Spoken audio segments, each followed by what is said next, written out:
when people tell us it's embarrassing for them having a phobia, I can totally relate because I used to have a phobia of cockroaches. Didn't I, Eva? Yeah, Oh, you're looking at me like that part? Yeah. Yeah, and do you know what? Really, really embarrassing because I got caught out quite early in our relationship. And obviously, you know, you want to be the tough guy. Of course you do. You know, my role model, my idol, Arnold Schwarzenegger. Do you know what I mean? So I don't be freaking out over a cockroach. Oh, however, but he did. Yes, however. So it was, and I must tell you the story because it is hilarious. So we were just quite new into our relationship, so we're kind of still in that relationship mode where you're kind of trying to impress each other, and you're not actually admitting to all your faults. And we went on holiday to Florida.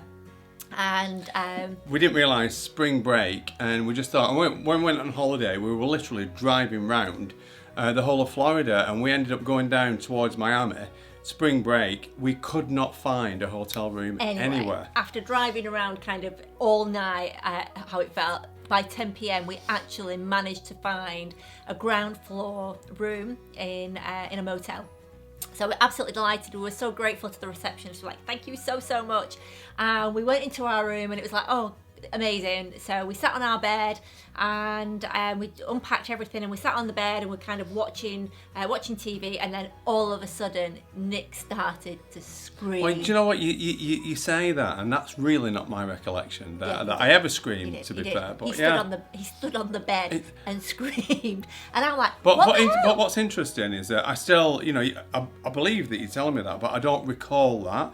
But it's interesting that in that moment, I think I don't know whether you have memory loss or what, because I really, really do not recall screaming or standing on the bed. Yeah, bearing in mind though, I don't even know why he's screaming at this point, and this is like a new relationship, and I'm thinking, what have I got myself into here? This is like our first holiday away, and just randomly he's jumping around on the bed screaming. Anyway, I looked at his eye line and I watched his eye line, and on the wall I could see walking sort of from the television, there was a cockroach, and it was kind of walking. Well, actually in Florida they call them palmetto bugs, don't they? They do. So I ran into the bathroom to get one of those plastic cups, you know, that you use to when you brush your teeth, to be able to catch the critter in, and so I'm running over to go and get a plastic cup. I'm trying to catch the roach, and then suddenly it kind of squished itself down and went in a crack in the corner in the wall, and it just disappeared. So I'm just going to say now, so anyone who's got a cockroach phobia or any phobia, you realise now, I'm in this room and it's disappeared. I know so many people say to us,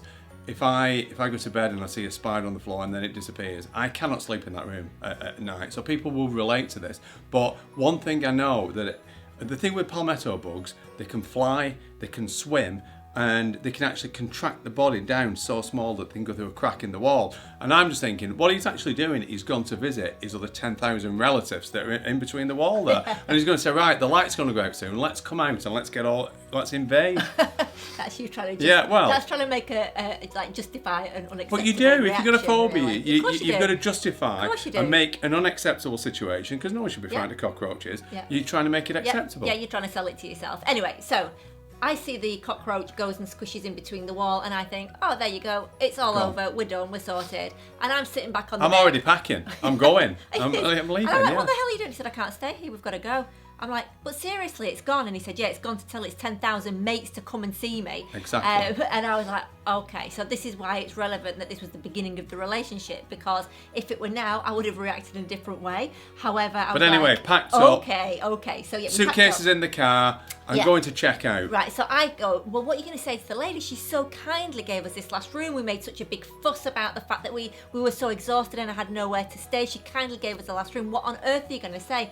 And Nick said, listen, this is my problem, my phobia, my responsibility. Leave it with me. I was like, okay. So Nick goes into the reception. I'm stood a little bit away at the door, and he goes to the receptionist and he said, I'm really sorry, we're having to check out. And the lady goes, oh, okay, well, what's the matter? How come you're checking out? And he said, well, there was a big cockroach in our room. Now, excuse the American accent, but the lady says, but sir, this is Florida, we have roaches. And Nick said, yes, I know that, but my girlfriend refuses to stay in that room. That's true, obviously. Well, look, I'm not going to admit that I had a fear of cockroaches, but it's pretty embarrassing. So, I totally get where anyone's coming from who said that they're embarrassed. So what did I do? Because I just thought, I cannot live my life like this. So I did a timeline, and we talk about this a lot in our therapy, and I wanted to know where did this start, and I realised that actually it started with my mum. My mum had a fear of cockroaches. I'd copied that behaviour, so then we sat down and talked about it, and I said, look, it didn't enhance my mum's life, and it's certainly not enhancing my life. And what is the fear? Cockroaches are a lot smaller than us. My mum had a bit of a fear of germs, which I think was something relating to the cockroaches.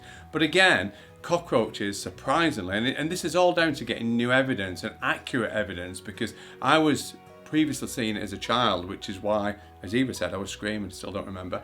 But seeing it as an adult and getting new information, I know that cockroaches are actually very clean. It's just that where they get their food, because usually it's in dirty areas, but as a creature themselves, they're very clean. And I got new evidence, I thought about it, and essentially I overcome my fear. Yeah, but what is really interesting, it's just a good point that Nick made there, because he created it as a child, when he had his phobic response, he acted as a child, and comparably in size, he still saw the cockroaches being huge, because when he was little, that was the perception that he'd made up. However, the moral of this story is that anybody, even us that work with phobias and help people overcome them, anyone can get phobia. Anybody can. Nobody's immune. But the great news is that you can get over them.